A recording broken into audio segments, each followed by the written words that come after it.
प्रगतिशील खेती करने से उत्पादन में बढ़ोतरी होती है। फसल जे प्रोग्रेस में अमारी आ खेतीवाड़ी में वधारे सारू उत्पादन में वधारो थई गयो छे। अमारे के जानकारी थी टेक्निक थी अमारे आ फायदा थया छे। प्रोग्रेसिव फार्मर में अमारे जाते अमे आनु मेहनत करी जाते अमे काम करी ने अमारो उत्पादन में आमा खर्च में अमारो बचत थाय छे।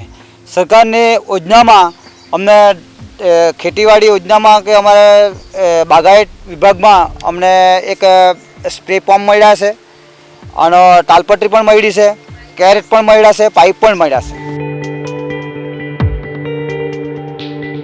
मनोज भाई जी ने प्रगतिशील खेती के ज्ञान से खेती के उत्पादन में बढ़ोतरी की।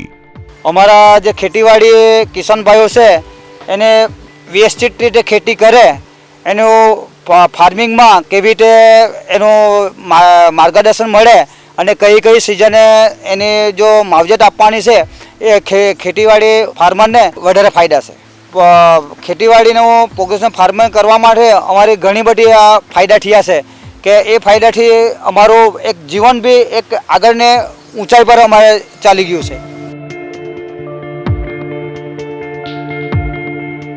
मनोज भाई अपने किसान भाइयों को भी प्रगतिशील खेती करने के लिए प्रेरित करते हैं।